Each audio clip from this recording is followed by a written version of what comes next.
Loyalty. Everybody got this? You have this? Nope. Would you like help?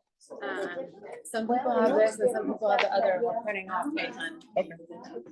I don't have, you don't have the red dot on yours. I'm special. Okay, yeah, that one's coming. Yep, they had to print out one. So what did I do with it? Yes. I have to ask. Okay, so for those online, if you're able to pull up the as-is and the residential agreement, those are the two that he'll be reviewing today.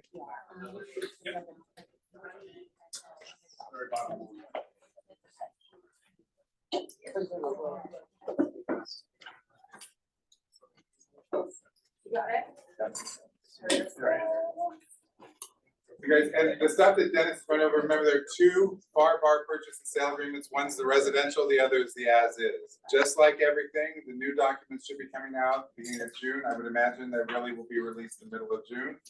So from what you're seeing, there may be some minor changes, but if you understand this, the changes won't be a big deal, right?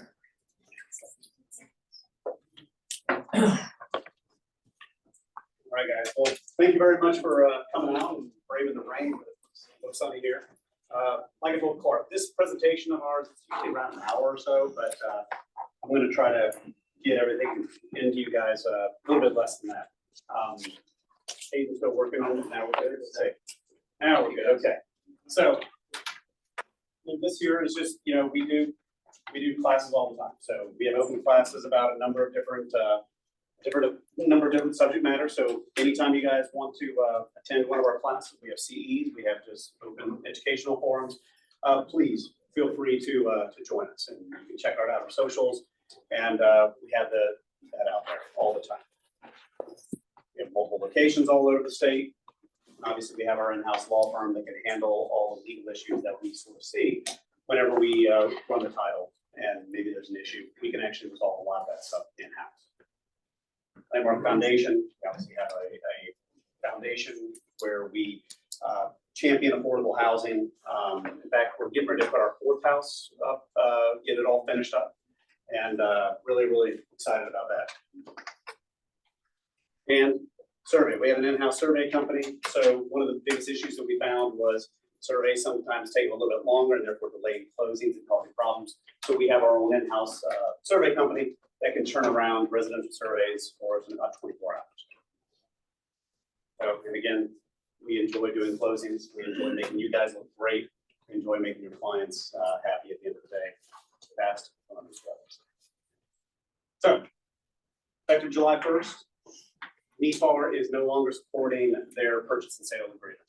So, we need to start moving on to the FARBar. So what we're going to try to do is I'm going to talk about the difference between the NEFAR and the FARBar contract, right? And some pitfalls that may be out there in the FARBar contract. So we've all become so very used using the NEFAR contract. FARBar is, you know, a little foreign to us, but we'll get you all set up here. And like Clark mentioned, there are two FARBar contracts out there. One is the residential purchase. It's sort of the standard is what they call it. And then there's the as-is contract. Now I've talked to a lot of agents, and frankly, a whole lot of folks feel a lot more comfortable with the as-is. So I'm going to talk more about the as-is than the standard. But there are 2 or 3 differences between the FARBar contracts. Thing is from the beginning of the page, they all look the same except for the title.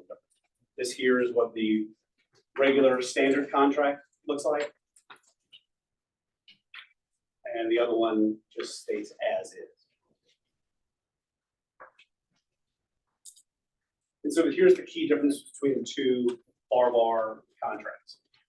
Closing costs are different, property inspection provisions, and the buyer waiver of claims in the as-is contract. Now, and I'll go into this in a whole lot more detail. I just wanted to give you guys, those are really the 3 big differences that we have between the 2 contracts. Now, the difference between the NEFAR and the as-is significantly different. You know, we've got 13 different points I'm going to make on it, and I'm just going to follow down. So if you guys want to follow on the as-is contract, I'm just going to go per section per the different parts here. So, First thing we're gonna talk about is possession, right?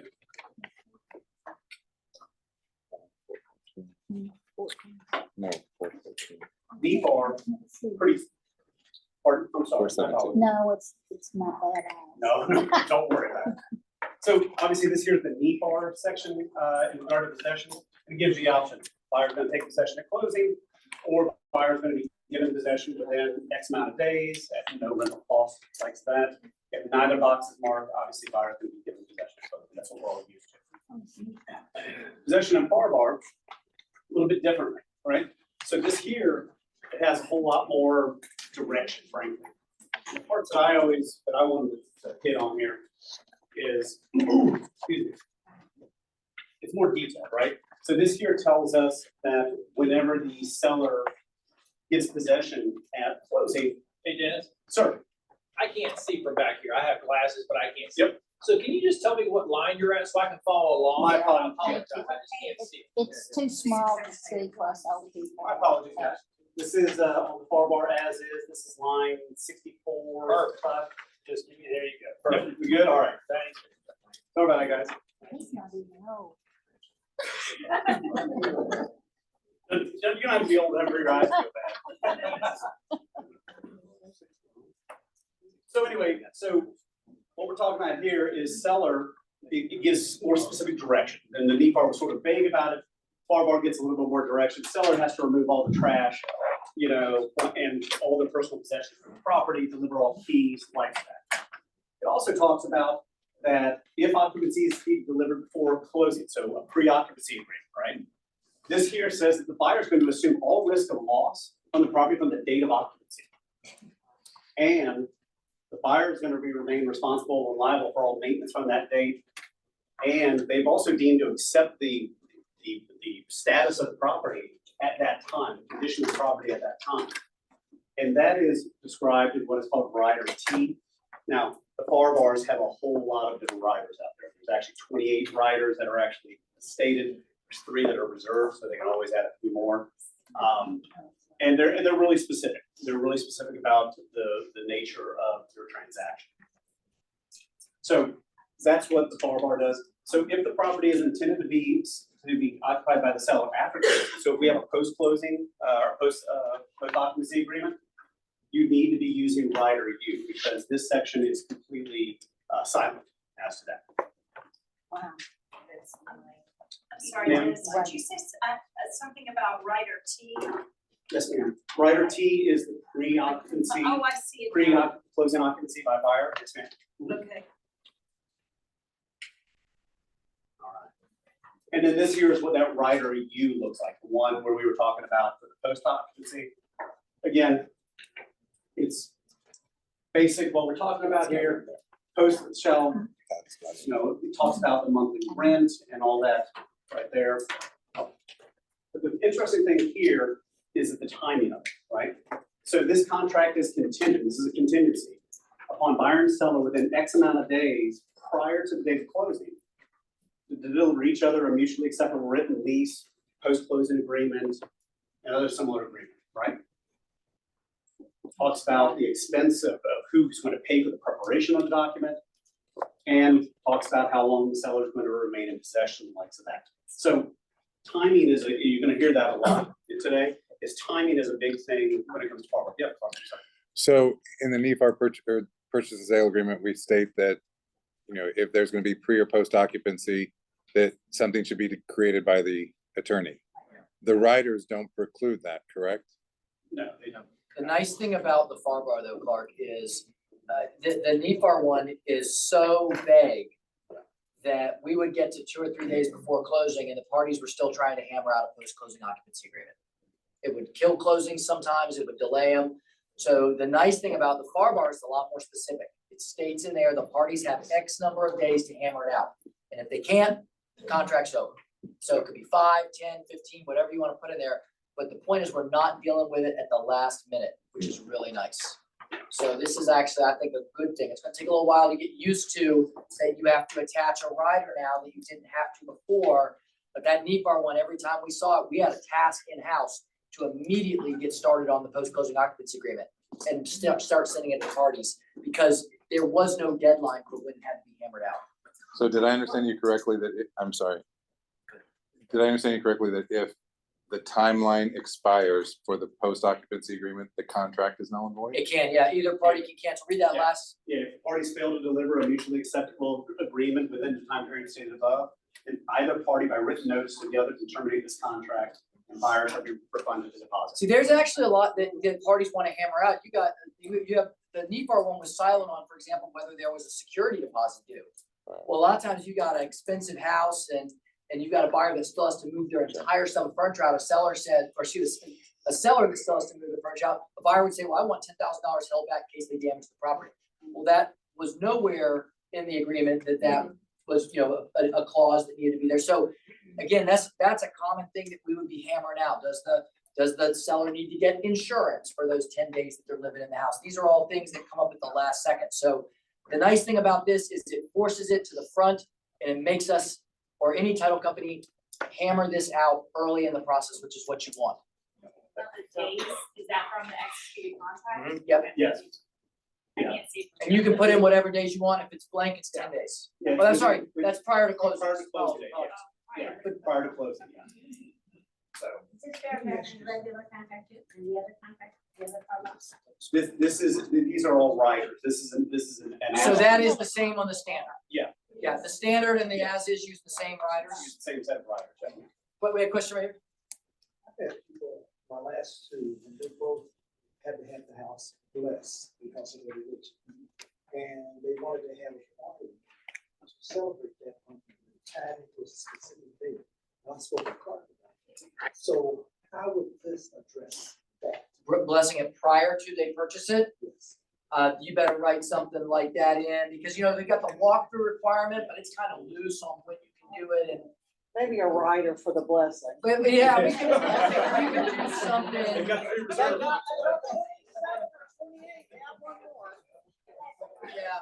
Yeah, that's really how that has to be addressed if you want to guarantee it. Yes. Same. So from a lending standpoint, it's great. This is negotiated ideally during the inspection period, right? There's a blank up there that says, that's important that if they're buying it as primary residence, that blank that says seller to remain in possession of the property until blank Mhm. days after closing, that's capped at 60. Yeah. So if they're buying it as a primary residence, then they can't do a lease back for more than 60 days. If there's a lender, If it's there's a cash, lender, whatever you cash. want, but if there's a lender, 60 days.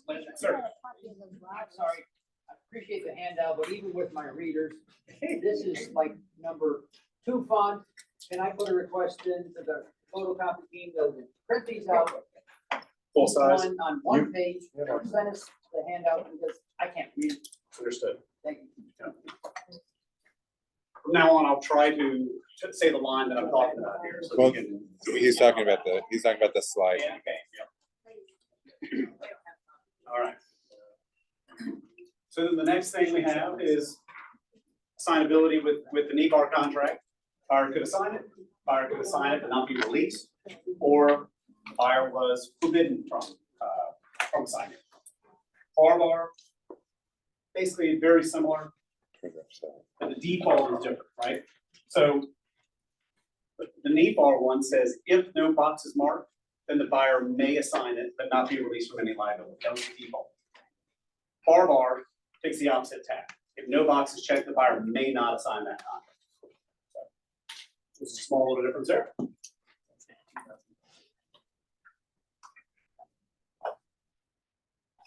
Financing options. So NEFAR, it was cash, it was a loan without a financing contingency or a loan as marked below. And then you have to check and pick which one of the types of loans that we were gonna get. FARBar takes a little bit different tack on that. Again, you have your cash transaction, right? But you have to choose, FHA or VA right there, but it doesn't have any language actually in the body of the contract. So what you have to do is you have to use the rider E. They're all, which is FHA and VA. And what that does is that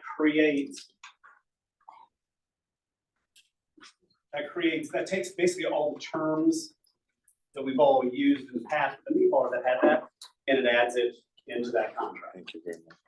So as you can see, the FARBar is a lot more modular, right? You can add pieces onto it. And it also usually gives a little bit more direction. What rider is that? That is rider E. Yes, ma'am. And it is right there. I know you can't read it, but that's what it is. And it talks about the inspections and appraisals, the FHA financing. And that is, again, that's rider E.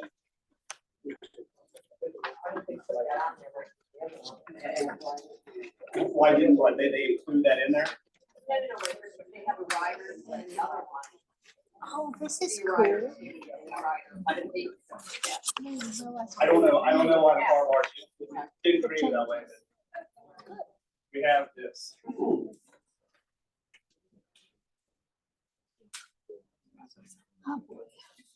So then we get over here to the appraisal length, right?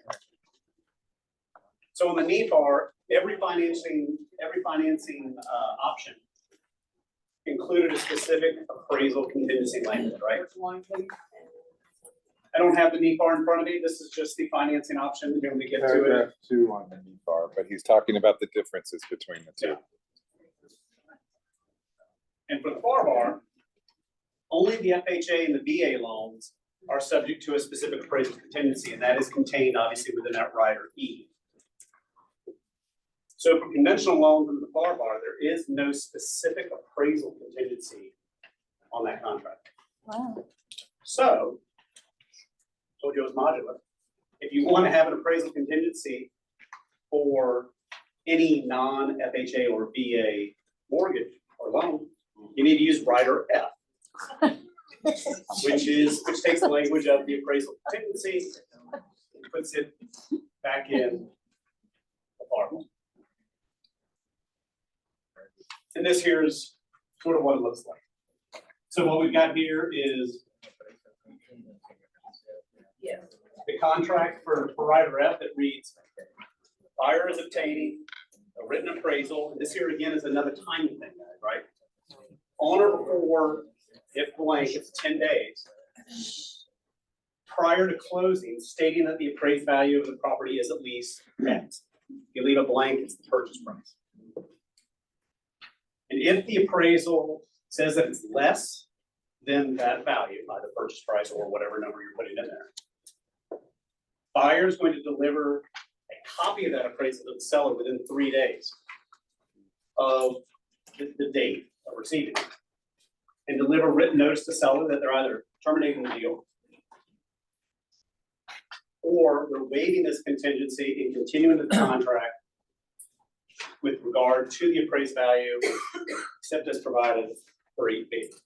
So if you take away one thing from today, it would be this is what I would recommend you take away, because I think this is gonna be what agents miss the most.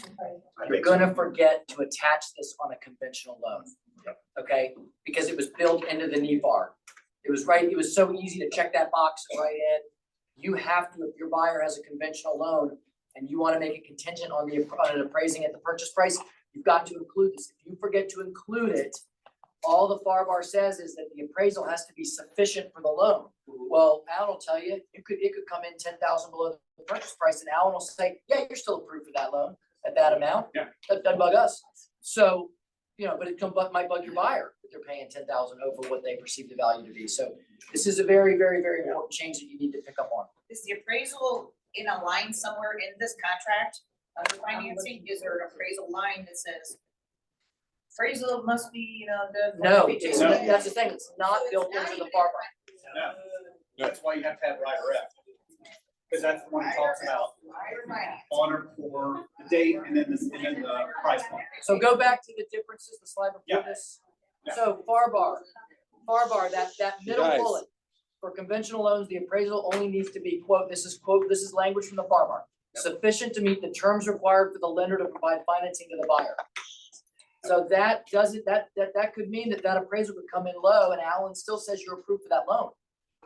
A big deal. So if your buyer is concerned about this, you've got to make sure you attach that rider. If I represent the seller and they do put an F rider in there, Okay. and now they're saying that they're waiving it. Is there anything automatic about, well, I want proof of funds for the balance, being able to pay the differential plus the down payment? What it actually does is, so the second portion here, if buyer fails to timely obtain an appraisal or having timely appraised it, delivers notice that we're gonna continue on, moving on, it terminates this contingency, and buyer shall continue with this contract without waiving any buyer's rights in 8B, which talks about financing and the likes of that. So, But the I seller don't- doesn't know that they can cover that. no, but they're under contract and it moves forward as if it was a cash transaction. Yeah. So, and that's actually coming up here, next couple slides here. Well, and then the other part of it is, if it doesn't appraise, notice the appraisal contingency states they have to turn over a copy of the appraisal. Yes. It doesn't have that in the NEFAR right Right. It's just on faith. Yeah. That's right. When you say a low, it comes in low, is there a range to define low? No, it's just that it comes in less Anything than the under. purchase price. So now. No, purchase. for some price, buyers, that's a big deal. For some buyers, it's not a big deal. But Whatever's on the. you better, make sure you clarify with them before, this is important, we need to attach this rider. And sellers may be more likely to reject a rider like this now, just because it's like front and center that it is a separate document. We don't know how that's gonna really be seen, or how that's gonna be accepted. So that stuff will probably be in app files, right, where you have to, where's your F? Mhm. You know, I would think, so in yeah. app files, it would have. The riders. Right. Well, everything is already in app files. Everything will still be, you're talking about on the checklist? That way, because it sounds like people could make a mistake on that. You I think that's gonna be don't- where a lot of agents slip up. App files, make sure that it's there, you know. if we have- Well, You know, okay. Yes and no. Remember, app files, you have to submit it to the checklist. So if you've already gone through the contract and negotiation, and then I'm going behind you going, well, where's the appraisal contingency? That's not gonna help you. So you have to be able to do it at the onset. I mean, I can check the checklist and I can say, you're missing this, you're missing this, you're missing this. But if it wasn't added when you first put it together, then Shouldn't you're. we just automatically add it to the Yes, package? yes. Well, This way it'll it's a automatically be reminder. added to the package, but I'm gonna tell you, most of the agents don't use that. Yeah, to say. And they don't use the right package, You know, so What are you trying to say, Bob? trying to say we gotta retrain everybody. I would put together we could help, like a one-page checklist for things that you might wanna be aware of. Yeah, so, thank you, that'd be great, we have our checklist in app files, the problem is that. Anyway, yes, that would be great. Basically, y'all don't use the checklist to begin with. Or the packages, so anyway. Sir. Yeah. I like simplicity. It sure would be nice if you had that rider F went to line 24. And then you put the line where it is in FARBar to which rider it is, so that way you know exactly where they mirror up. Is that even a possibility? Where instead of you having to write in the dollar amount, you just write in the line that has the purchase price or something? No. What I'm saying is so that you know where rider F is, but where is that on the FARBar contract? So you just had a cross reference to say, hey, Right. I'm actually doing this in the contract. Cool, you know what? I need the appraisal piece. The appraisal goes under financing, so at line 87. So that No, way, you we're- know, line 87 goes to rider F. Okay, so now you're, okay, Yeah, that's what I'm saying. but now you're talking about things for the FARBar, which none of us have any control over. right. I mean, so this is, we're talking about something in the FARBar contract. Now, we're rewriting all of our training manual to accommodate the new documents, so we'll have stuff in there that references pieces, but I mean, to have something in here would be, they're in the middle of forms right now at Florida Realtors anyway, so anyway, I'll tell you that, it won't be, No, there I'm won't just be a talking about reference. the checklist that we would do at firm. Well, you've got, okay, all right. So we're going back and forth on checklists. And I'm sorry, but just so you guys know, when you go in to create a purchase and sale agreement or you create a listing, there are packages. Yep. The packages contain all the required documents. I know you're in a hurry, but you tend to pick and choose what you would like. So, while the packages may seem large and overwhelming, they are there for a reason. So when you go and you want to do a listing on a home built before 1978, if you select all from the package that says listing home before 1978, you'll have everything you need. And then if you choose not to use them, then I can bitch at you again about that. But the point is the packages are there to facilitate your process. What you do is you're going, it's a single family home. And then all of a sudden I'm going, where's the HOA? Where's the CDD? You're like, oh, I didn't select that. You need that. If you had checked single family home package with HOA and CDD, it would have already been there for you. Really? This sounds like a separate training. Yeah. So I understand the packages and I'm great. Yeah. I picked the correct one. I now have 28 riders. Right. Where do I go to get these riders? How do I know which ones I'm going to need? So that's what I'm trying to figure out.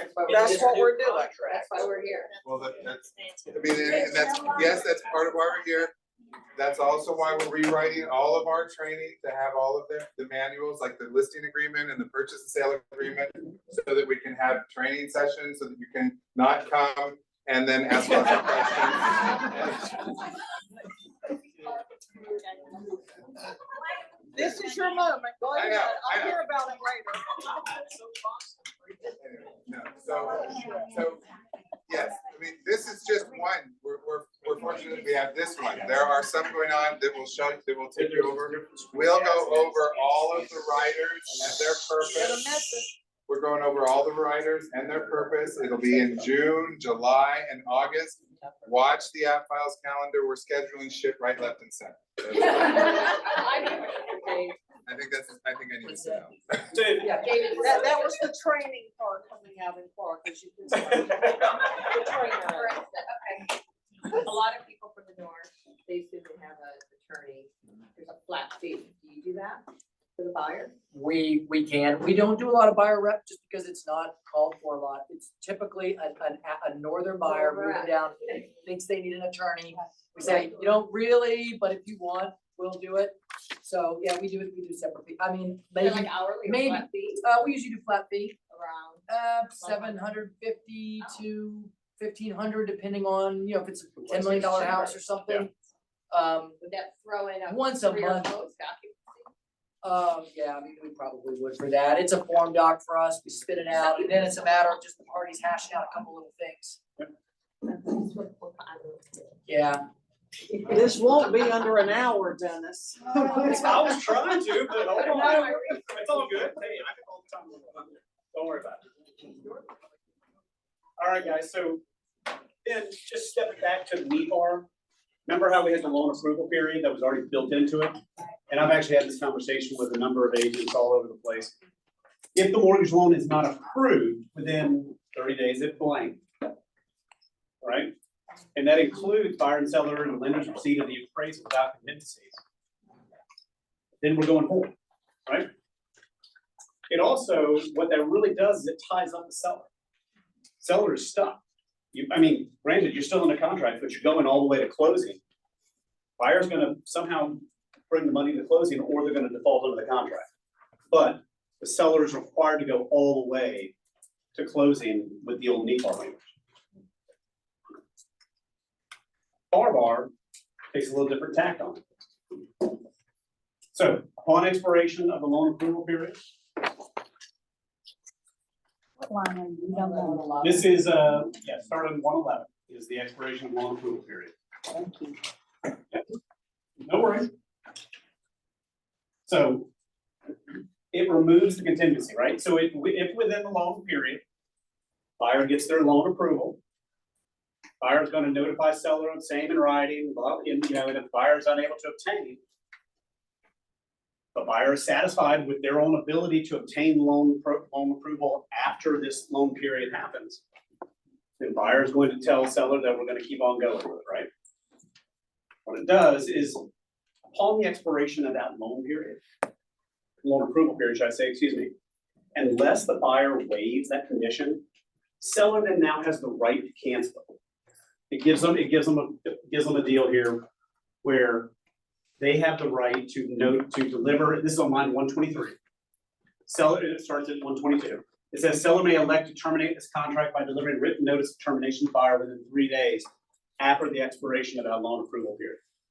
And the buyer, and provided buyer is not in default, buyer shall be refunded the deposit and therefore, and the transaction goes away. But what's interesting, and I said this earlier, is if the buyer, the loan approval period lapses, right, or goes through, and the buyer says, hey, I want to keep on going with this deal, they can, but it says the buyer shall proceed forward, this, again, I'm sorry, on line 121 starts, buyer shall proceed forward with this contract as though paragraph 8A had been checked as of the effective date. Turns it into a cash closing. Even if they had a financing, loan approval, it turns it into a cash closing. It's not to say that a buyer can't get a loan to pay for it, but it converts it to cash. Pardon? Well, this is if he's gonna go forward with the deal. Yes, ma'am. Yeah, he can close. But the big takeaway from here is that unlike the NEFAR, which is a one-way contingency, only the buyer can use it to terminate. Yep. This is a two-way. The seller can actually use this to terminate. So if your buyer doesn't have loan approval by day 30, let's say it's 30-day contingency, they don't have loan approval yet, but they're like, we're gonna go for it anyway. Under the NEFAR, they didn't have to do anything. But under the FARBar, if they don't either provide loan approval or in writing say, we're waiving it, a savvy seller who's got a backup offer for $10,000 more or the market has 3 days, after the expiration of that to terminate the contract. Is there another rider for that? No right to this. This is actually built in. This is built in, yeah. But this got used a lot during COVID.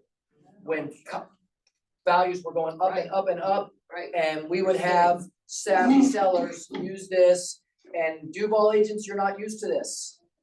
Not used to this at all. It's another one of those things, you got some real big pitfall. You were used to just not worrying about, oh, buyer's going through it, we don't do anything.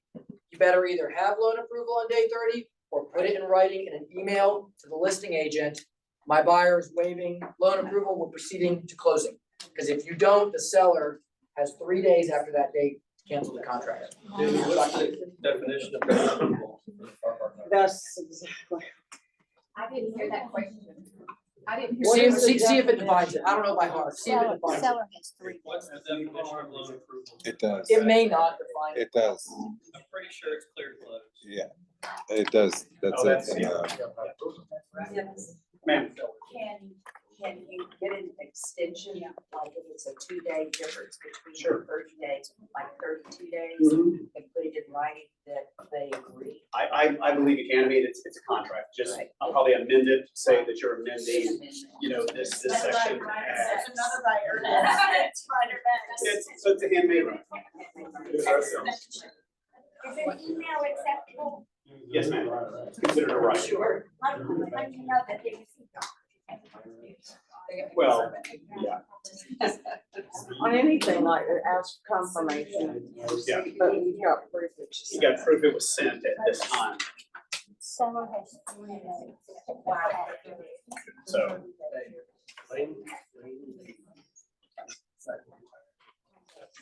So then the next thing we're gonna talk about here, Guys, if you have a question, let's ask it. yeah, you guys, again, please. Okay, back to Holly's question. If Okay. it's just a couple days, you really want to just eke out a little couple days, how do you make a change to the FARBar? Apart from writers? Well, you would do an amendment, There's an amendment Yes, ma'am, change? yeah, just an amendment to this contract and just add a few days, yeah. Yeah, it's your own handmade rider, that's really all it is. right? Zeb, you just changed a little bit. All right, so the next thing, we're gonna talk about the difference between the allocation of closing costs. Oh, boy. NEFAR, super easy, check the box, it defaults to the seller paying for title, survey's negotiable, right? FARBar, everything's hard coded. So it tells you who's going to pay for what if you're a seller or buyer. It's easier for the buyer to pay for title, so folks up in Nassau and Bernardino and stuff like that, a little easier there. And it defaults to the buyer paying for a new survey. Yeah. It doesn't, I mean, and then I'll go over survey in just a little bit. And what's also very interesting, the municipal lien search is automatically required. And it is tied to whoever is going to be paying for title and designating closing agent. Frankly, we need to have a municipal lien search because it allows us to get rid of one of the B2 requirements on the title commitment. So it's really nice. It helps us out a lot and obviously helps out the buyer ultimately. Yes, ma'am. Correct me if I'm wrong, but we as licensed real estate agents are not allowed to cross out anything in a legal contract, correct? That we can only fill in the blanks. That we're not allowed to go in and cross out survey and initial it by both, am I correct? Is that not correct? I mean, I was always taught that we could not cross out any lines in this contract, that we can only fill in blanks. That only an attorney is allowed to cross out and delete any items in a contract. I mean, I have to go to the attorney, but you guys do it all the time when you change the price or when you change, any of that As kind of far as stuff. the stuff that's already written, because the Free we're changing the prices, Pre-print. we're filling in the blanks. But when we start crossing out things in the hardware, buyers, I mean, we're all used to the buyer not paying for the survey, the seller paying for the survey. So in this case, are we now, everybody gonna charge the buyer for the survey? That's what I'm asking, so if are we allowed to cross it out? Well, could And you? add it to the, and add it to the seller? And I'll get to, I'm gonna go through these points right here, so Oh, just, But yeah, hang in there. So, I think I mean- perception or what we're used to as well, because of where you came from. For instance, I would think, and I'm shocked, from up north again in northern state, if you're buying a house, I want to do my own survey. Because you have a choice of who you're doing it with. If you're in a flood zone, you don't want someone, Mr. Easy Survey person doing it. You have someone who's, you have a choice then. Same with the title. I find that a conflict of interest with the seller doing the title. Because, yeah, I've always thought that I'm not. Well, there's a mortgage company, Yeah. Right. it's not just so favors. I don't see that as being personally. Fine. You have a choice. But for You're cross- right. It's your for new- crossing you're out, buying something, I think it's expensive, it's now you fine have for you to choices. cross things out. Okay. You can as either an write it- attorney, I don't have a problem with it, so long as all the parties are in agreement. And you can, and if you're uncomfortable crossing it out, you can put it into the catch-all paragraph at the very end that says buyer to take on, you know. We used to cross out whole paragraphs that didn't pertain. All right, Okay. so again, this is just a view of the NEFAR. Again, all those check the boxes made it a la carte, very, very easy. And this is what the FARBar as is closing cost looks like. So, Liz, 135. you could put it under Yeah, other. line 135. Thank you for reminding me. Appreciate it. So this lays out cost to be paid by the seller. Doc stamps, owner's policy, if paragraph 9C1 is checked. That is one of the ones I'm gonna talk about. It talks about who gets to, part of who gets to choose which party chooses title. So to your point, I mean, if you want buyer to, it's much easier, just check the box and buyer is going to be the one to pick the title company, but they're also the ones that pay for the lien search or the municipal lien search and the title.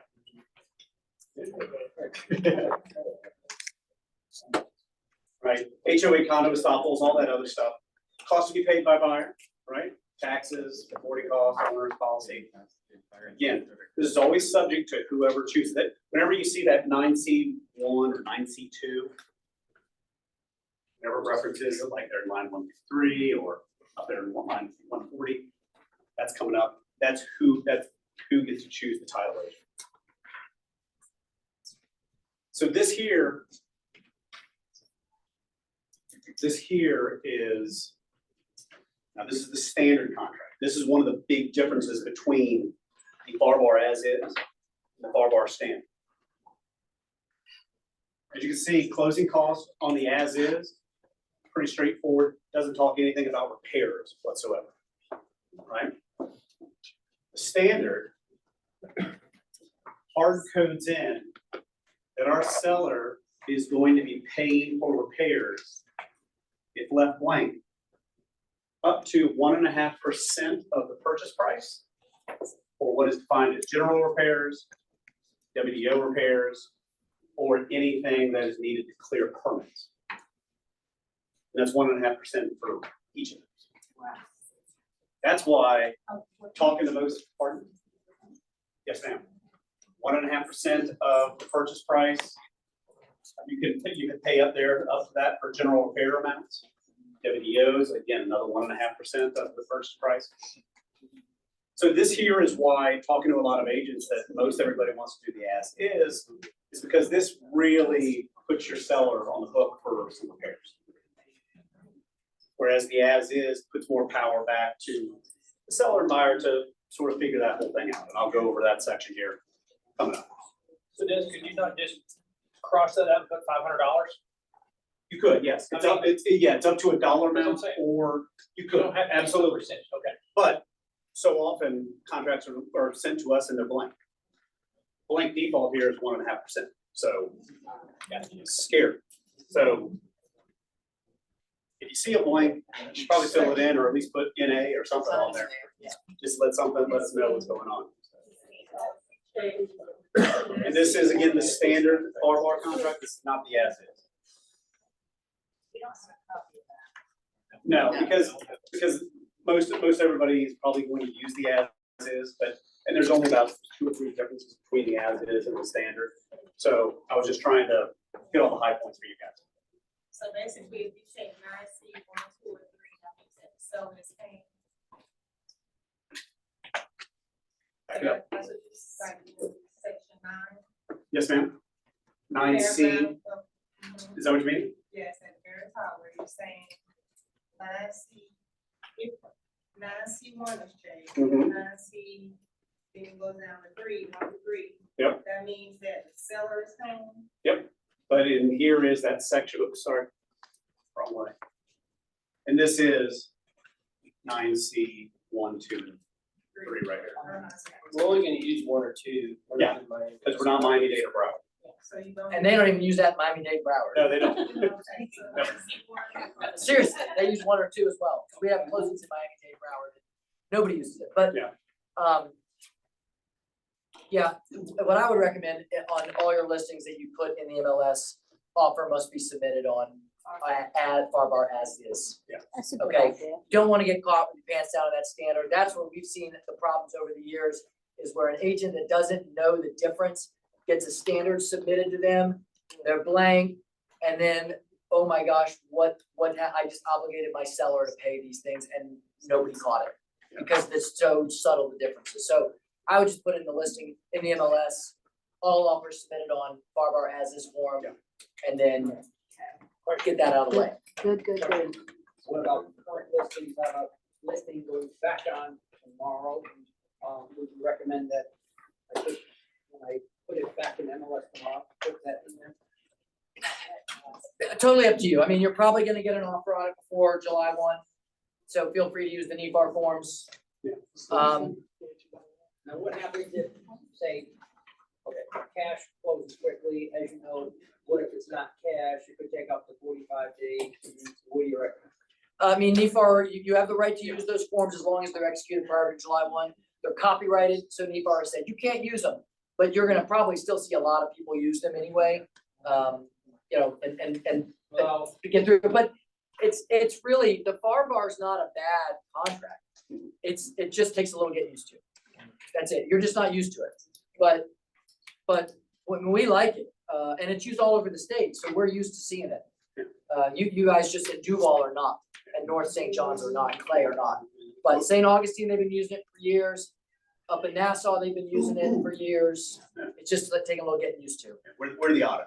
Yeah, we really are. We are. I mean, somebody was saying they went to a state conference and everybody always looks at us like redheaded stepchild because we work. We use our own deal. Yeah.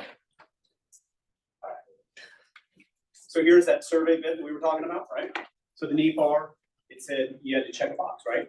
Either a new survey, copy of a previous, or no survey map is required. No such choices in the FARBar, it just is plain. At least 5 days prior to closing, buyer may, at buyer's expense, have the real property surveyed and certified by a surveyor. I'm sorry, my apologies, line 181. Yep. We really need to. Well, yeah, I already made a note, Jess. Yeah. We'll do it for next time. And I will send this to you on individual slides. Thank you. So we'll email it to Clark, okay? Thank you. Yeah, so the big change here is, we were used to checking the box on NEFAR that the seller would pay the survey. And it's hard coded in now that it's buyer cost. Yep. So that's gonna change. But it also says that the seller if the seller does have a survey covering the real, a copy shall be furnished to the buyer in the closing date within 5 days of the contract being signed. So that's my recommendation though, is if you get, and it's just good practices, whenever you guys get the listing, try to get that survey from them at the same time. That way we have it on hand. We'll still rely on a copy, a sign Yeah. saying nothing changed, that part is staying the same. Mhm. So it's only if the buyer wants to get a new one, it's hard coded that it's on them to do it. And, but as long as there's a good copy, we'll always take it, lenders will always take it. Question, board survey is always good for 15 years unless there's any kind of improvement, including a 4x4 section of 8. Yeah, well, it's, that's, up to title underwriter, what they'll, some 10 years, some 20. This, I mean, so it's case by case, we gotta look at it. Probably best advice would be research.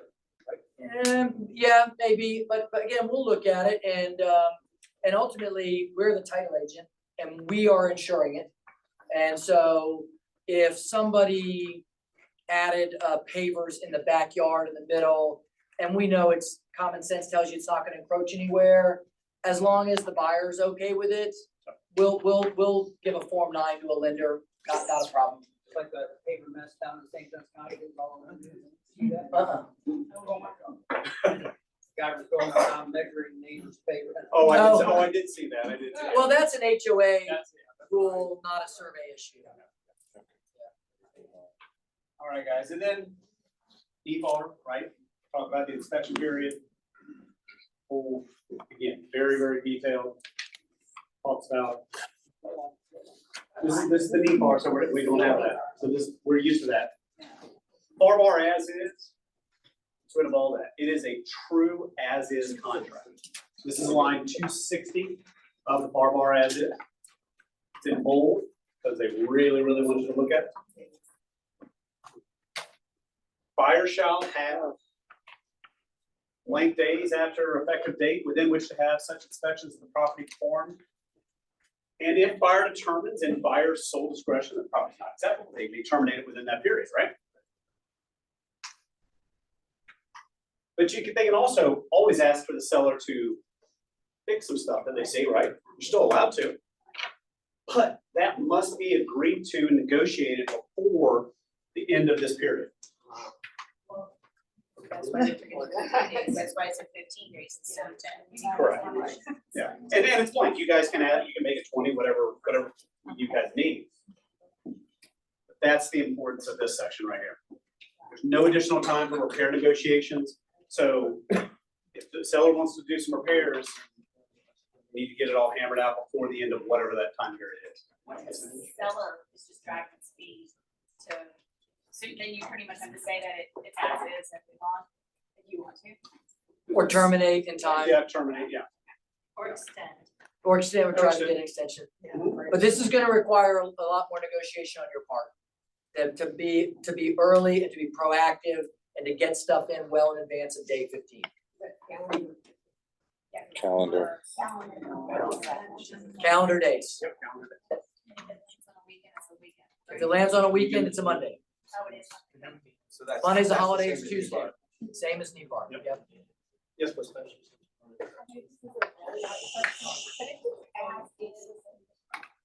Why is it called as is? That is confusing. As is just means that the seller is not required to do any repairs. Yeah. Unlike the standard, where the seller is required to do repairs, Hit it with the up to a certain percentage percentage and stuff like that. Or a dollar. That's the or closest. dollar amount. So I mean, again, the as is just sort of puts everybody in that negotiated position, whereas standard hard codes where everybody's gonna go. Does this include homeowners insurance as well?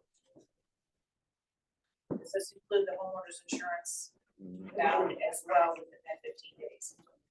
This is only in regard to inspections. Let me get back to, let me look Yeah. and see if they've got a separate insurance paragraph in here. And then this here is another section that is in the as-is contract. This is line 581. It is standard X. And again, you asked about the difference between the as-is and the likes of that. Here's another very, very strong one. To the extent permitted by law, always, buyer is going to waive any claims they may have against the seller or the real estate license involved in the negotiation of the contracts for any damages or defects pertaining to the physical condition of the property that may exist at the time at closing, and if it's subsequently discovered. However, it doesn't get rid of the seller's obligation under paragraph 10J, which is your seller's disclosures, right? You're still gonna have a, if the seller actively obfuscates anything, right? You're still gonna have a Johnson v. Davis claim. This does not get rid of that. This is the stuff where if nobody knew about it and somebody found it, after closing, buyer cannot go after you or the seller in those instances. True as. The inspection on the standard, FARBar standard, again, a little different. Just like we were sort of talking about, it could obligate our sellers to make repairs up to a certain dollar amount, right? So again, we just need to be very careful about that. And like Dave said, that's really why the as is seems to be. Not that. Yeah. So if the seller knew that there was something wrong, and never disclosed it, and they did it, and I did my inspection, and I didn't find it, then I bought the house and I'm kind of screwed after that if I find the defect. I would later, say- and the seller knew about it, and did. My opinion would be that they are still on the hook because they actively obfuscated something that should have been seen. I don't think, what do you, Johnson v. Davis claim? Right. Versus- I mean, if somebody hides something and Yes. it's not picked up, I think Johnson v. Davis would still cover that. So in that scenario, the buyer would have probably legal recourse against the seller regardless of this standard right here. Ma'am? I missed that. Did you say we still do the seller's disclosure Yes, ma'am. when we get the FAR? Yes, ma'am. Yeah. Mhm. Yeah, there's still a seller disclosure. Our policies are that we do a seller's disclosure or no seller's disclosure. That the seller must execute one of the two for every transaction listing. The only reason I mentioned seller disclosure is that's what paragraph 10J is. It talks about the seller disclosure. In the standard, the standard that's right there on the left. And again, this here is what we were talking about with the standard contract. Again, there's just a lot of timetables to keep effect, to look at 15 days after the date of inspection to deliver a report to seller. Again, your seller could be on the hook for those general repairs, WDOs, or permit issues.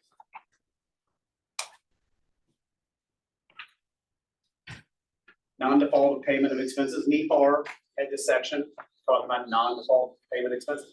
Basically, the money gets taken out of the binder for prepaid surveys, stoppals, likes of that. FARBar contracts has absolutely no provision for these non-default payment of expenses. So what that means is that the buyer may very well need to advance funds for surveys and like for that early on.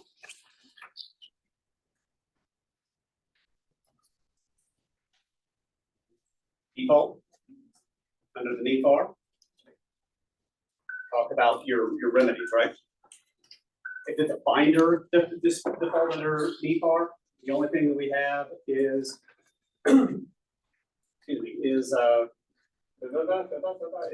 liquidated damages. It talks about how they can go about getting that seller default under the agreement, all loans and sale proceeds. Binder deposits retained by sellers liquidated and will be dispersed. FARBar. If the buyer fails, right, seller can elect to recover and retain this. I'm sorry, this is line 337. They can elect to retain the deposit as liquidated damages, and everything goes away. Or this is line 341. At seller's option, they may pursue equity in order to enforce their rights under the contract. So they can take your buyer, they can take the buyer to court to get more damages than what the liquidated damages the binder would be. Don't know what that is, right? Because everyone's different. Yeah.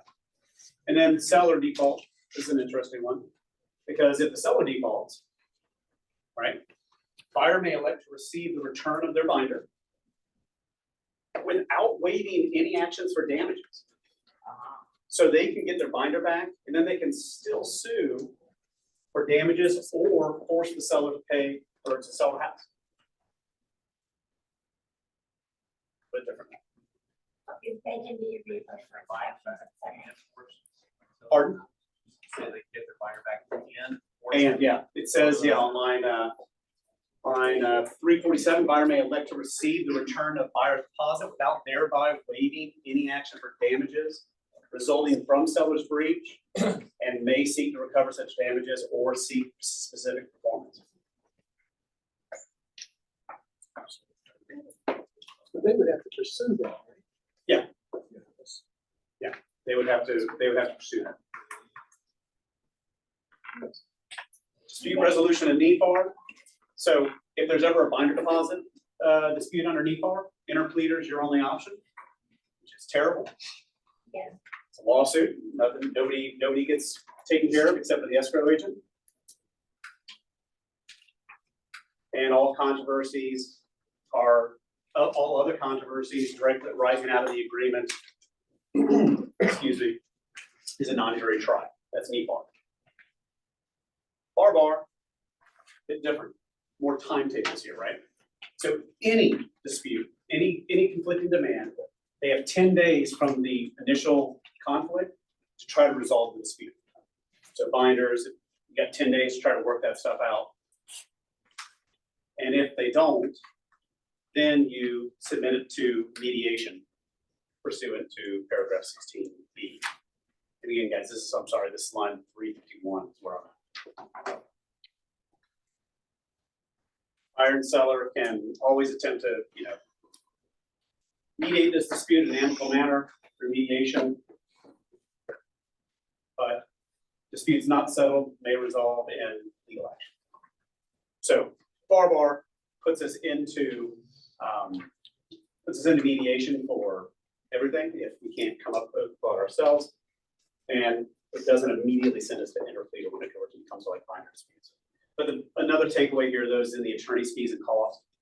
Because the way these provisions are written, it may mean that if the seller acted in bad faith, seller may be subject to reimbursement of buyer's attorney fees and the cost plus half of the mediation cost.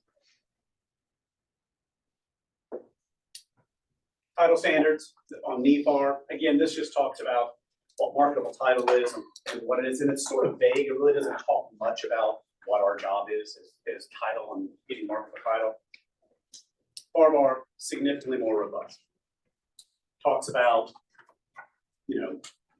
what we were allowed to show as exceptions on a title policy while still giving marketable title. But the real takeaway on this one is within the time period provided in 9C, which is going back to those title standards. Title commitment and legible copies of everything shall be distributed to the buyer within that time frame. And if we go back to 9C, they have to get blank 15 days, stuff like that. So as soon as the contract comes in, we will order title, we will get a commitment, and then we will disperse it out to the, to the buyer so they can see it upfront.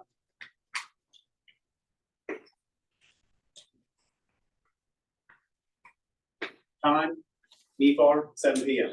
That's the end of the day in NEFAR. FARBar, 11:59 p.m. Keep working.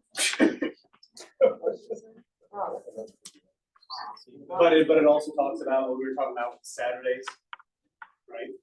They are calendar days.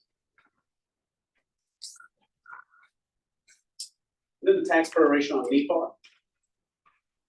NEFAR was obviously a little vague on this. It allowed us to look at good estimates of what tax proration is, because again, we all know the way that homestead works. Somebody's owned a home for 20 years and that tax bill is real low, but the tax bill coming up the following year is going to be significantly different. We can sort of work with everybody and figure out what that might be, and we can use that as a proration. Still, if the tax bill comes back and it's significantly different than what was prorated, we can re-prorate that and get the buyer and seller right. FARBar, again, significantly more direction on our part on what we can and can't do when it comes to tax proration. And this is lines 490. And what this does, on line 497, it says taxes shall be prorated based on the current year's tax. We don't know what that tax is sometimes. So we have to use the last known. But I believe we will still work with buyers and sellers and coming up with whatever that estimated tax is, and get everybody to sign off on that, so that we can avoid massive swings in those tax prorations. Casual, NEFAR talks about, again, if the property it's under contract and it gets damaged by lightning, fire, hurricane, seller shall immediately notify buyer in writing, and if the cost of repair or restoration does not exceed 3% of the purchase price, right? The obligation is to the seller that they'll take care of it. And then if it exceeds 3%, buyer has the right to terminate the agreement like that. FARBar drops it. 1.5% of purchase price. So if it's less than 1.5% of the purchase price, the damage to the property is less than 1.5% of the purchase price, cost of the restoration shall be obligated to the seller, and the closing shall proceed pursuant to the terms of the contract. This is what's interesting. But if the restoration isn't completed as of the date of closing, we will do an escrow holdback of 125% of whatever the estimated cost was at closing. We will close with that amount in there. And again, it's not allowed to exceed 1.5% of the purchase price if we get that far. And if the cost, this is line 517, if the cost of restoration exceeds 1.5%, buyer shall elect to either take the property as is, along with that 1.5%, or receive a refund of the deposit, and everybody goes their separate way. Yes, ma'am. Is this the section under closing costs 9, line 142, the 145, where it talks about the 125% escrow for maintenance requirement as is conditions? That is actually referencing property maintenance. So it's not, and casualty loss, yes. Yeah, except to ordinary wear and tear and casualty loss, seller shall maintain the property.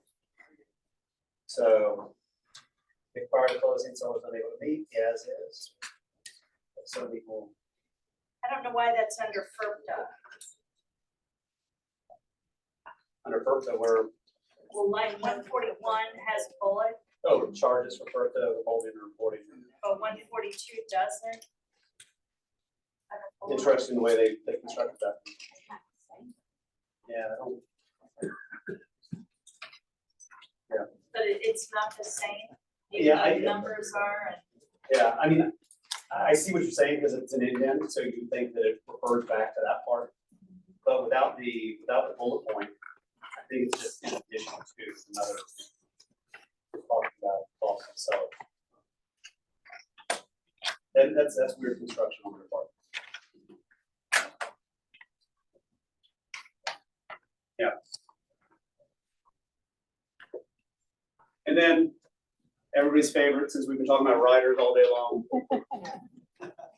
NEFAR, there was a grand total of 10, right? So there's a lot of that stuff was built into the contract. But we still had the contract, the condo rider HOA, you know, CBD disclosures, right? All that jazz. For your protection, get a home inspection. Love that. FARBar, here you go. They start at A and end at double E. There are 28 named riders or addenda on there, with 3 more being reserved, so they can add more if we want. And again, like I said at the beginning, the FARBar is just a very much more modular contract. So, you know, like Clark, like you were saying, you know, if the nature of the home involves an HOA or, you know, it's an older home, it's all here. You just got to check the marks, you know, check the boxes, make sure you add all those addenda and rider to it, and it brings those terms and conditions in. Now, we've already gone over a lot of these, you know, briefly, very briefly. There are a few more, just a couple more I just want to point out. Rider B, the sale of buyer's property. So this says, you know, obviously, if the contract is contingent upon the sale of the buyer's property elsewhere, buyer is required to give the seller a copy of the contract with the purchase price and all the identifying information of the third party obliterated, right? And then if the buyer's property does not sell within this period of time, buyer can, within 3 days of that time period ending, deliver written notice to the seller terminating the contract.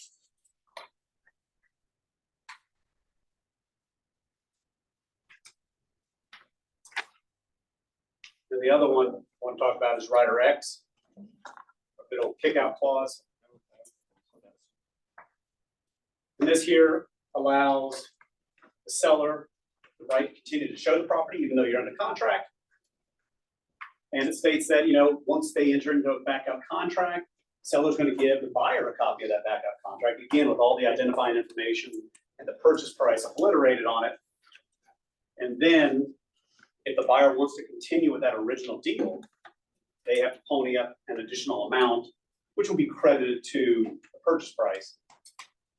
But here's what's really interesting to me, whenever they decide to put that additional deposit down, you can see because it doesn't have a line number. Buyer waives all contingencies for financing and sale of buyer's property, and the parties will close on closing day. So buyers really wants it, if that's the case. So if buyer fails to timely make the additional deposit, then the primary contract shall terminate. The buyer will be refunded that deposit, thereby releasing buyer and seller from all further obligations under that agreement. So. Pardon? So is that saying the buyer is waiving all contingencies? Yeah, waives all contingencies for financing and sale of buyer's property. So it gets rid of the financing contingency and the previous one, the sale of buyer's property, in case that's one out there. And the parties will close on closing day. Moving on forward. All right. Any more questions? There we go. I don't Let's see go. I don't see a CDD. It's not on Is there. that now under the homeowners association? No, it's a separate one and it's not, they don't have it listed. They don't have it listed yet. So you would still have to bring it in. So it would still be Oh, so they have one, they just didn't bother to put it on here? correct. That's bizarre. So what Yeah. about video, surveillance, recording, all of that? That's the listing agreement? Okay. Sorry. No. I have another question. Go ahead. For both of you attorneys, what are you seeing as the most common mistakes that realtors are making I think we hit on Appraisal. The appraisal. the seller's ability to cancel if you don't notify that you don't have loan approval by that date. Broadly speaking, it's the time.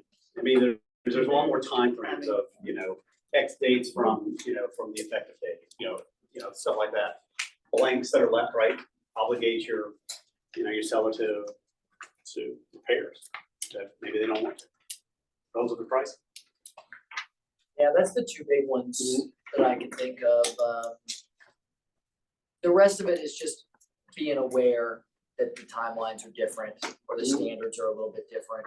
Yep. But from your standpoint, those are really the two big ones.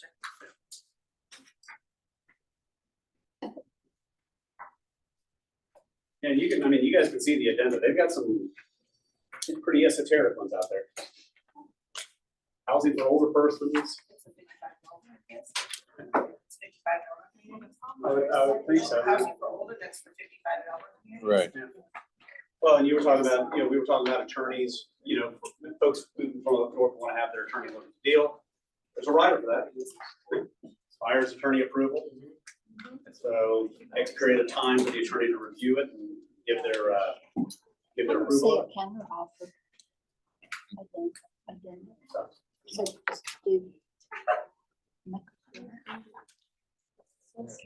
Anything else, guys? She's got a good question about a counteroffer addendum. Have you guys just been seeing on the as is, they just strike through things in initial and date? That's the most common way. Yeah. That's the most common way. So then so you just check that you've made a counter offer and then you strike through on the contract. I'm sorry, what? Line 609, he said we don't have a counter offer addendum anymore. And that he's been seeing them strike through. Yeah. No. No, you at the just- very bottom, just check the box after you've made the changes. You check the box that that there is a counter.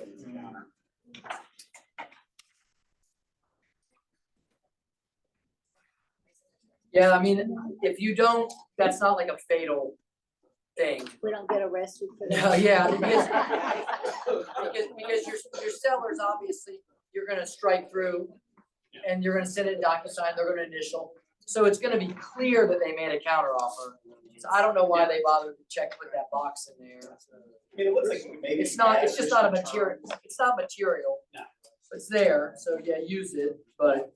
Check them, it seems like you can probably check that box and then just fill it Now in. that, right, I guess what that would be for, would be if you check that box and then right below it. Yeah. You just wrote in changes. the counter offer. I guess that's why you could use that.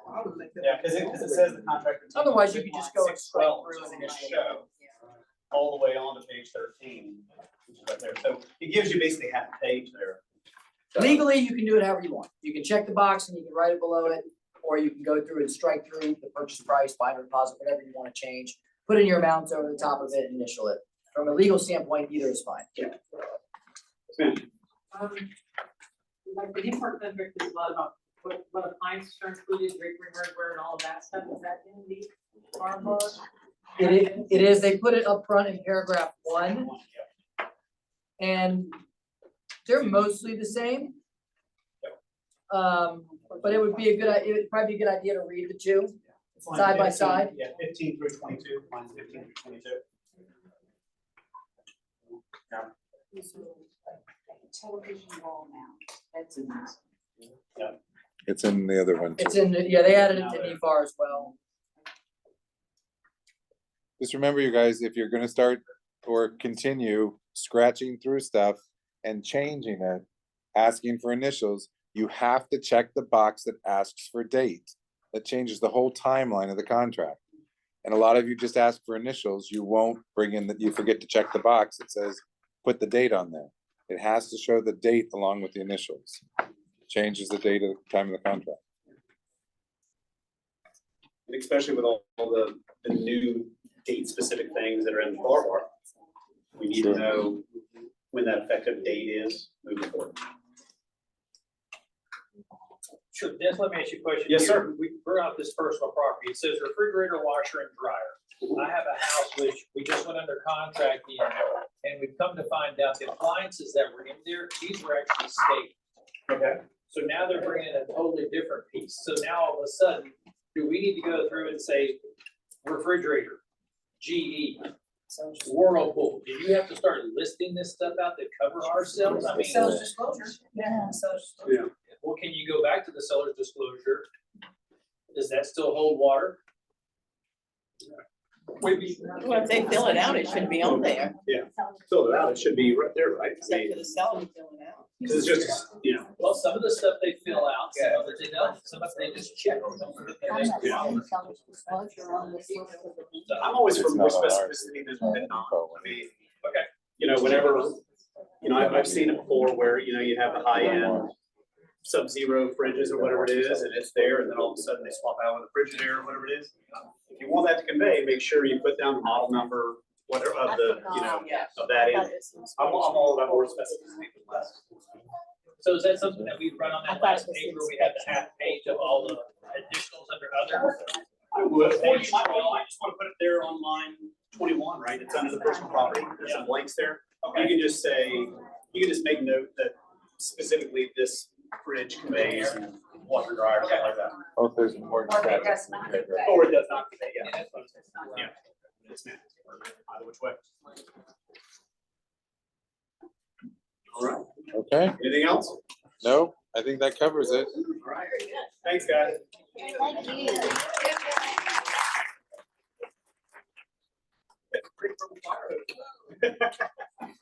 Okay, so obviously a lot of things to be aware of, right? So just watch the app files calendar. We're putting stuff on there for not only the listing agreement, but for not only the purchase sale agreement, but the listing agreement, because that will change. Remember, July 1, most of the new forms, which are being revised by Florida Realtors, should be out by the end of May. Again, I'm anticipating probably beginning of June. There will be changes to these documents that we're talking about right now when they come out. And most of that will deal with how we manage compensation, right? So if you take the time, and we'll try and put some pieces together to help you understand where the differences are, how to use the different riders, when they're required, when they're not, so you can have a cheat sheet. Please try to, we'll continue to try to do recordings, we'll continue to have classes. If you get onto the YouTube channel, the recordings will be there. If you can come in face to face, you can see it's obviously a little bit better chance to ask questions. So just watch for what we're gonna be trying to do to make sure that you have consistency and kind of an ease of transition. So we know it's not gonna be, completely seamless, but if we can help prepare you, notice having Dennis and David in here. That's right, okay. In here, and then, oh, geez. Anyway,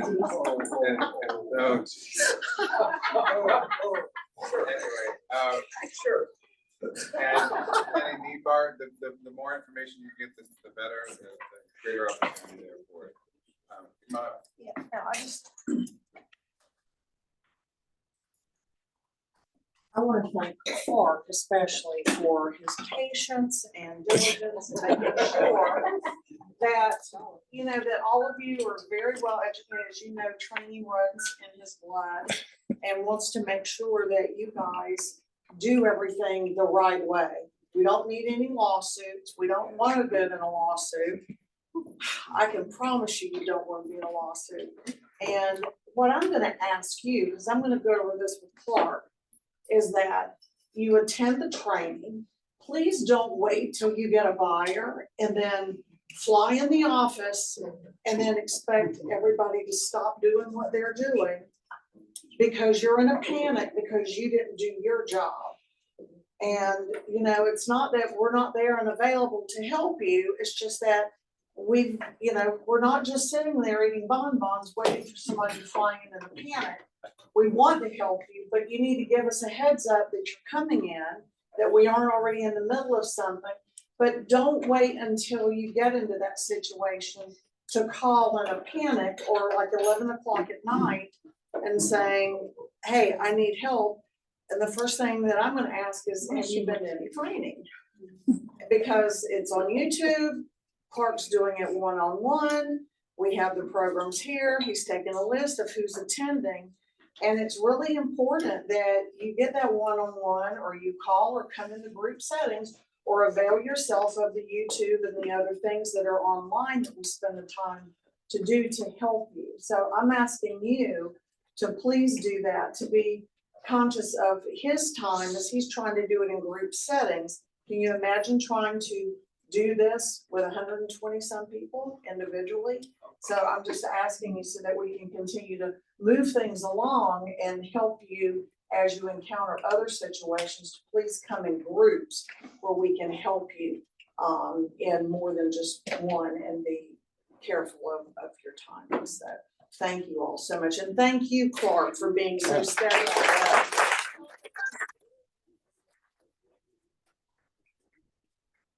No, I'm good. Anyway, thanks. So, thank you. And she's right.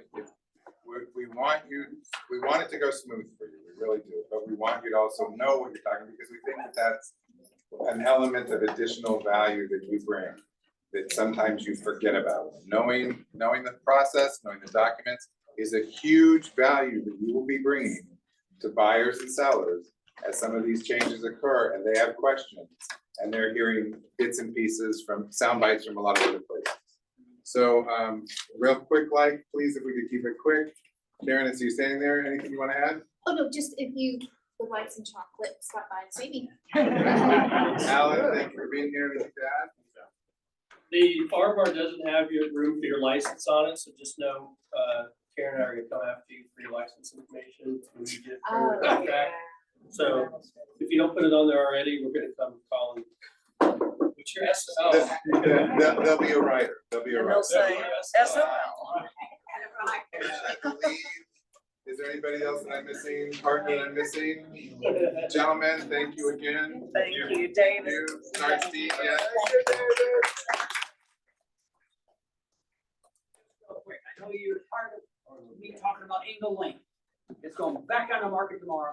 I have a tremendous opportunity for any agents. I wanna have one of you to capture the buyer side. So I'd like to have one of our agents, especially our young agents, hold open houses every weekend, starting this weekend. I will personally sit in the house with you to walk you through this custom Richard Dostie home. It will be priced in the high eights. You'll make lots of money. So I will walk you through the home. It's a very beautiful home. So contact me, email preferably. So it's going back on the market tomorrow. I'm gonna do a broker's open house next Wednesday with Miss Karen. So we're gonna advertise to all the brokers in that immediate vicinity. It's right across the street from Watson, from Remax, and this place needs to sell. It's a tremendous opportunity for any buyer. Great, thank you. You're welcome. Yes, Joe.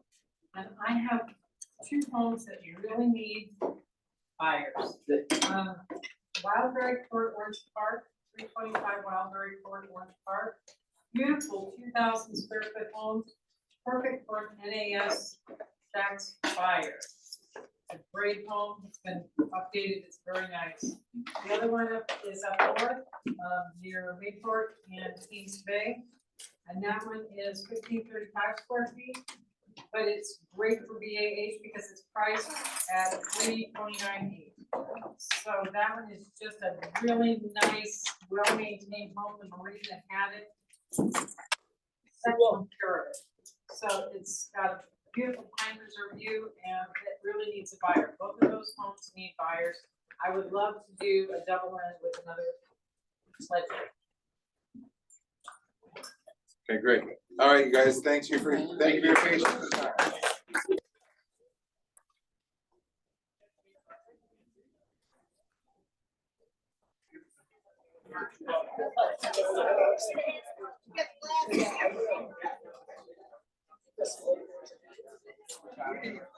Thank you, sir.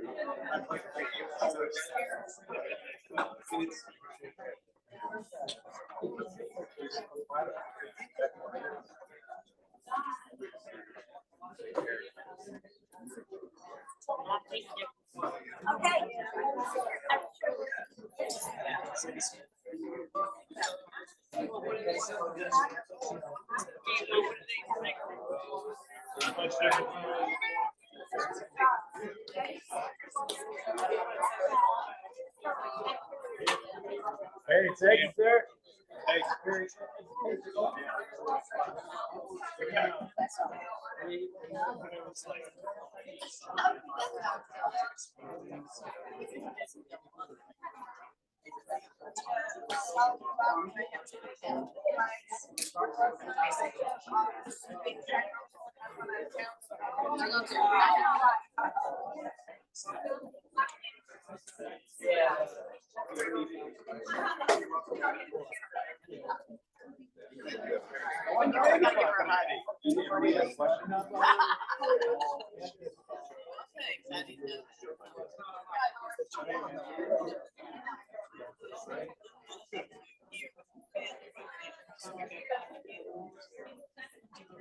Yes.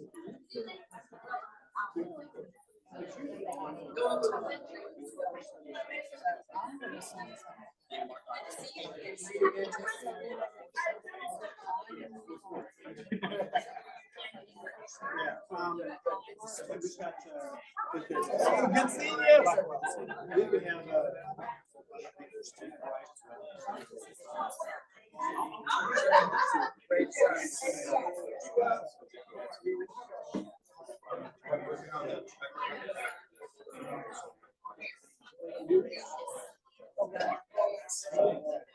Sorry about that.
Lights are be bad, right?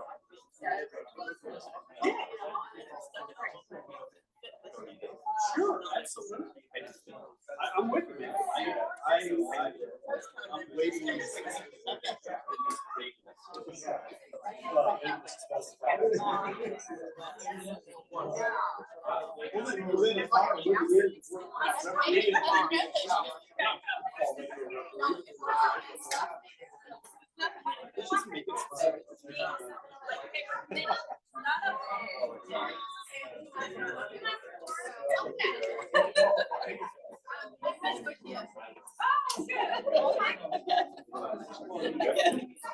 Kathy, sorry I didn't get to chat with you.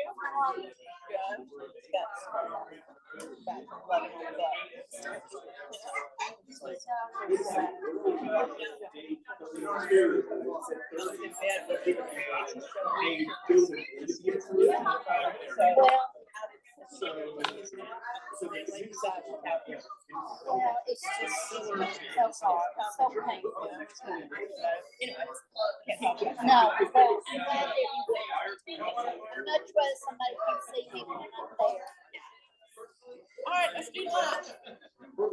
Be next week, I'm covered up.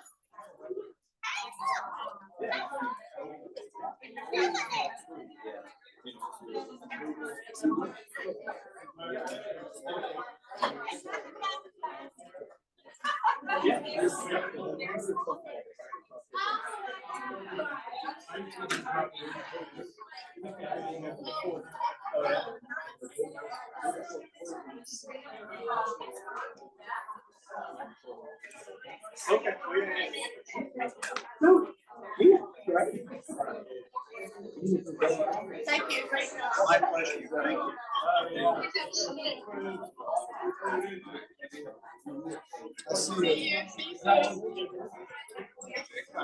Hey, good seeing you. All underneath.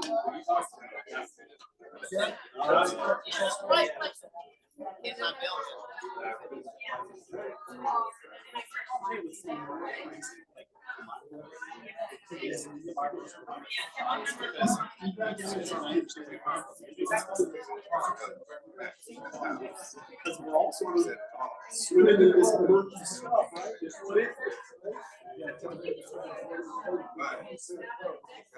Of course we do. Everybody wants that, right? I love that. Right as soon as you sign the contract, give me that 30 foot. Well, I just wanted to say thanks. My pleasure being right here. Brian, Take care, man. Thank you very much. Thanks for chiming in and helping out. Yeah, you're welcome. My pleasure. Thank you guys. You can kind of tell you're welcome. You can kind of tell who's good with change and who embraces change and who resists change. Yeah. And there's a hybrid in there who's willing to take it, but they want to know everything about it. Yeah. That's cool. We'll take it. The thing is, you can do as many of these, I mean, you can attend as many of these presentations, but you're not gonna learn until you actually do it. Yep, absolutely. That's what I tell everybody. You guys have any questions? Yeah. Flow with it. Flow with it. Yeah. Well, can't go back. Yeah. So just, Because the thing is you're being asked, you're not being asked to do something that not everybody else is gonna be asked to do. So, I mean, you guys are all, everybody, whenever brokers are off, they're all swimming in that same murky pond right now. we're all the same thing. And like I said, you know, FARBar just doing one, just takes the stuff that was hard coded into that NEFAR and now makes it right. So just add 14 riders to it and get yourself a NEFAR contract. It's all part, pick what you want. Yeah. It's funny, they make that a la carte, but the picking and choosing of closing costs are different, or not That's all hard hard coded. coding, right? Man, it's nice just to bing bong boom and set it up. It's wild. Absolutely wild. When interest rates goes out. They've gone down. Yeah. Quarter point the last 2 days. Yeah. Thank you, inflation and unemployment rates have been more favorable, especially unemployment. Let me move this because I have another. Yeah, good news, bad news.